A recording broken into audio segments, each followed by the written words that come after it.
Oh, hello, great readers. I'm Belchan. I'm Nimakong. I'm Banchan. In this class, I'll read to all of you. Chap. 24 Sec 2 of Jane Eyre, an autobiography. As. Ah. Jane Eyre, an autobiography. Brontë. Chap. 24 Sec 2. Yet asked for anything. You have prayed a gift to be withdrawn.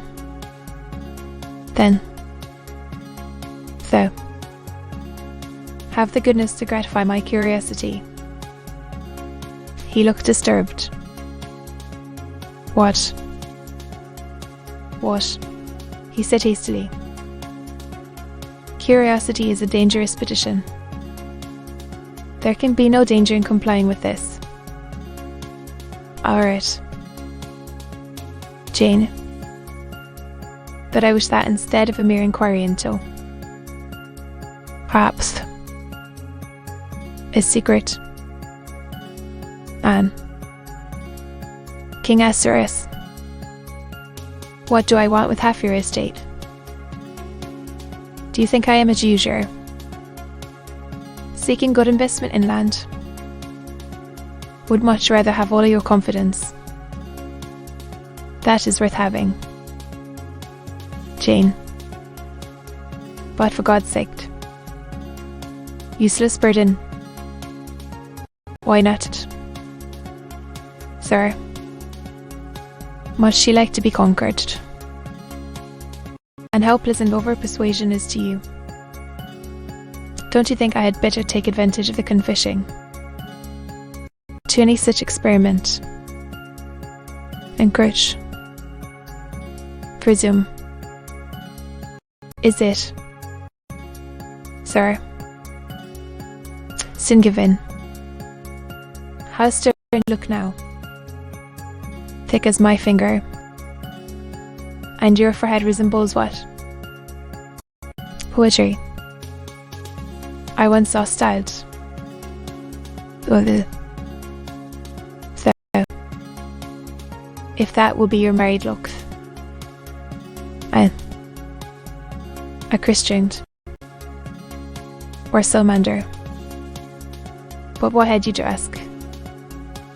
There. Then civil now. And I like rudeness a great deal better than flattery. I had rather be a thing than an angel. Is that all? God, it is no worse. And now he unked his black brows. Looked down,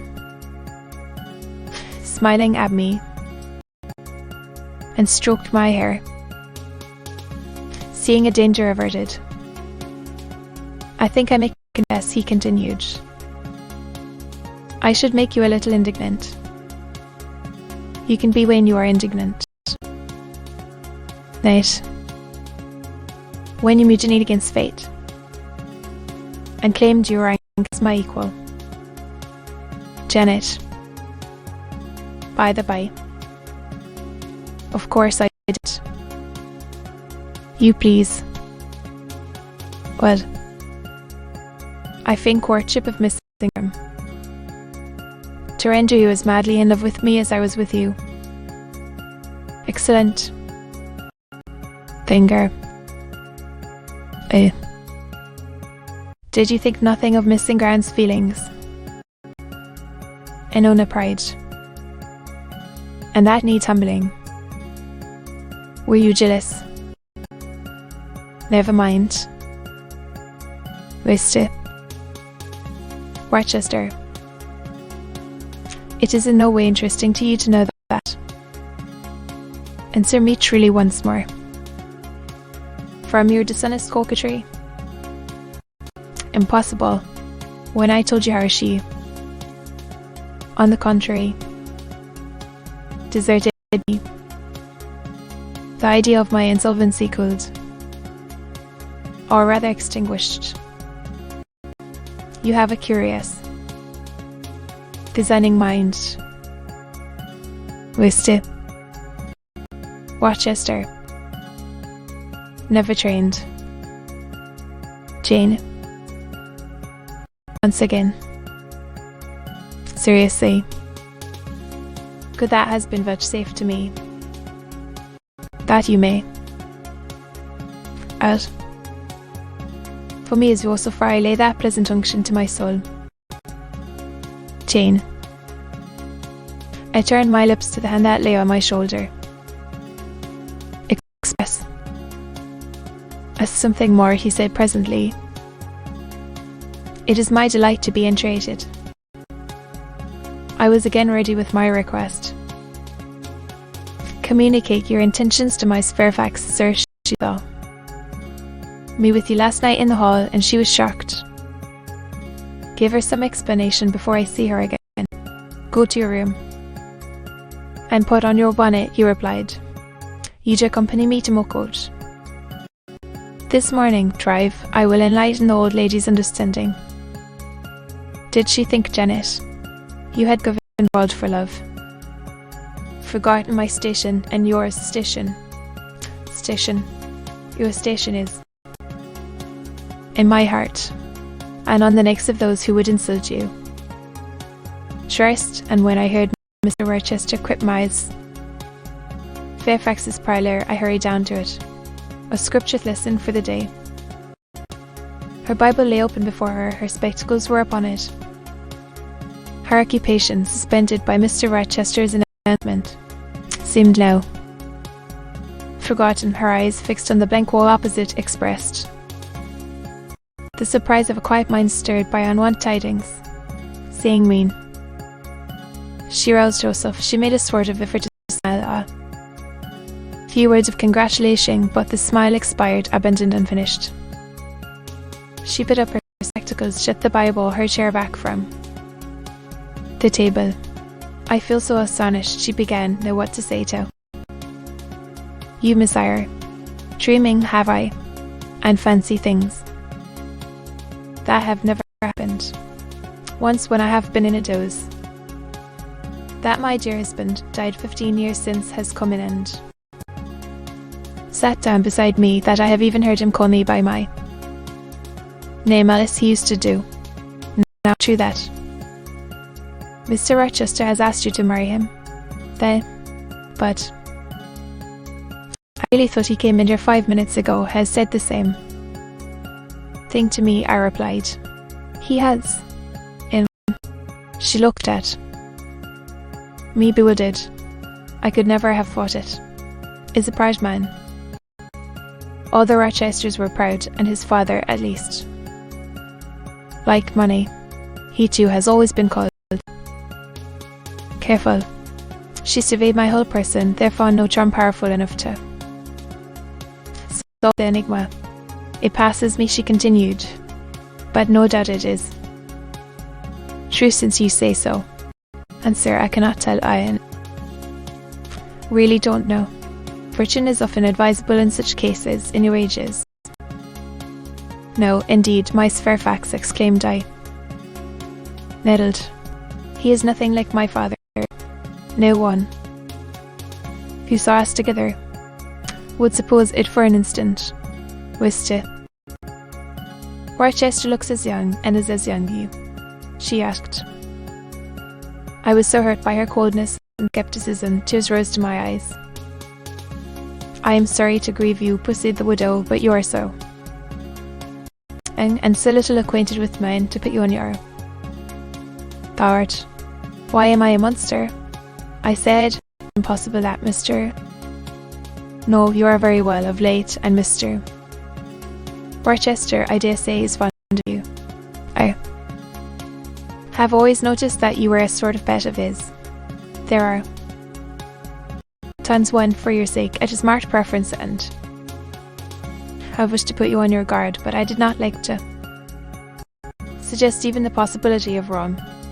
Such an idea would shock, perhaps offend you, and you were so discreet, and so thoroughly modest and sensible, protect yourself all over the house, and could find you nowhere, nor the master either. And then at 12 o'clock, Wall interrupted impatiently. I hope Paul will be right in. Then she said, but believe me, you cannot be too careful. Try and keep Mr. Rochester at a distance, distrust yourself. As well as him. Truly irritated, happily Ada ran in. Boo, she cried. Mr. Rochester won't in the new carriage. Beg to let me go, that I will. I'll. And I hastened away with her, glad to quit my gloomy miniatress. The carriage was ready, they were bringing it round to the front. And my master was pacing the pavement, Pilot following him backwards and forwards. May accompany us, may she not? I told her no. Her go, Mr. Rochester, if you please. Not it was quite peremptory, both in look and voice. The chill of Miss Fairfax's warnings and the damp of her doubts were upon me. Unsubstantiality and uncertainty had beset my hopes. Over him. I was about mechanically to obey him without further remonstrance, but as he helped me into the carriage, he looked at my face. The matter? Yes, all the sunshine is gone, wished the Baron. The go? I would for rather she went for your bonnet. And back like a flash of lightning, cried he to Adele. She obeyed him. With what speed she might. After all, will not matter much, said he. When I mean shortly to claim your thoughts. Conversation, Adele. Well lifted in, commenced kissing me, expressing her gratitude for my intercession, Corna on the other side of him. That so stern a neighbour was too restrictive to him, present fractious mood. She dared whisper no observations, information. Let her come to me. I entreated she would, perhaps you, sir. He handed her over as if she had been a lapdog. I'll send her to school yet, he said, but now he was smiling. Adelhard.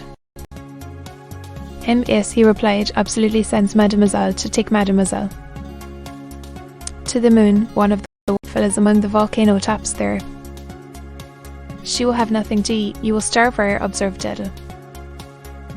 I shall got a manna for her morning and night, the moon are bleached with. Manna, she will want to warm herself, rises out of the lunar mountains when she is cold, after pico. Kizawai serum will be comfortable. Clothes will wear out.